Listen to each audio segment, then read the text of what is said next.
আসসালামু আলাইকুম। আজকে দেখাবো কিভাবে রাউন্ড মোল্ডে কেক বেক করে এরকম একটা বাটারফ্লাই কেক বানিয়ে নেওয়া যায়, তাও একদম কেক ওয়েস্ট না করে। আরও থাকবে কেকটি কিভাবে ফুল ডেকোরেশন করেছি, সবকিছু থাকবে আজকের এই ভিডিওতে। তো যেহেতু কেকটা একটু কালারফুল ছিল, এই জন্য আমি 5 রকমের কালারের ক্রিম ডিফারেন্ট পাইপিং ব্যাগে নিয়ে নিয়েছিলাম। তো এভাবে আমি সাইডে ক্রিমগুলোকে দিয়ে নর্মালি কভার করে নিব এবং এরপরেই যখন সুন্দরভাবে ফিনিশিংটা দিয়ে নেওয়ার চেষ্টা করব এবং যখন ফিনিশিং দেওয়া হয়ে যাবে তখন কেকটাকে ঠিক এইভাবে মাঝ বরাবর আমি কেটে নিব, কারণ এটা আমাদের বাটারফ্লাইয়ের যে শেপটা দিব ওইটার জন্য।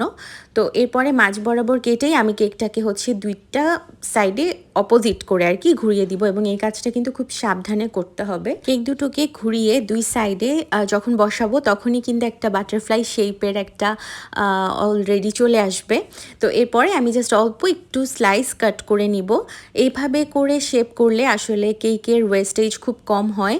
আরও একটা টেকনিক আছে, ওইটা আসলে ফলো করলে দেখা যায় যে কেক অনেক বেশি ওয়েস্ট হয়। তো আমার কাছে এই টেকনিকটা ফলো করাই ওয়াইজ ডিসিশন মনে হয়।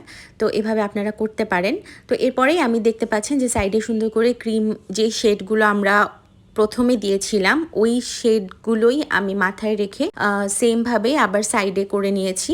এবং এরপরে আমি উপরে ডিজাইনটা করব। তো উপরে ডিজাইনটা করার জন্য আমার যেহেতু আমি ক্রিম বেশি করে উপরে ডিফারেন্ট কালার দিব, তাই উপরে কিন্তু আমি জাস্ট ক্রাম কোটটা রেখেছিলাম, উপরে আমি বেশি ক্রিম দেইনি।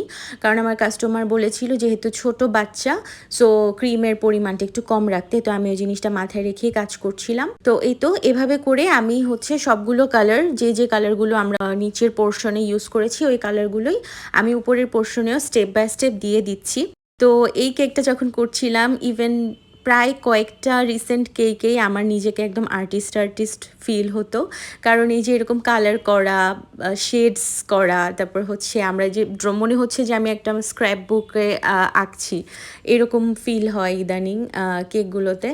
তো যাই হোক, এই যে দেখতে পাচ্ছেন আমি একটা প্যালেট নাইফ দিয়ে কেকের সারফেসটা একটু রাফ করে দিয়েছি, স্টেপ করে দাগ দিয়ে দিয়েছি। আর এখানে যে নোজেলটা আমি ইউজ করেছি এটা 5B। তো এই নোজেলটা দিয়ে আমি এই ডিজাইনটা করে দিচ্ছিলাম বাটারফ্লাইয়ের উপরের বর্ডারে, এবং চারপাশে আমি এই নজেলটা দিয়ে ডিজাইন করে নিয়েছি। এরপরে আমি প্রজাপতির যে দুইটা পাখা, ওই পাখার মধ্যে যে ডিজাইনটা থাকে ছোটোকালে আমরা ড্রয়িং করার টাইমে যেটা শিখেছিলাম, তো আমি ওই ডিজাইনটাই করে দিচ্ছিলাম। এটার জন্য আমি কোনো নজেল ইউজ করিনি, জাস্ট পাইপিং ব্যাগটাকে একদম চিকন করে শেপ করে কেটে নিয়েছি, যেটা আমরা নাম লেখার সময়ে করে থাকি। বর্ডারগুলো ড্র করার পরে আমি ছোট ছোট ফন্ডেন্ট কাটার দিয়ে এই ফ্লাওয়ারগুলো বানিয়ে নিয়েছিলাম।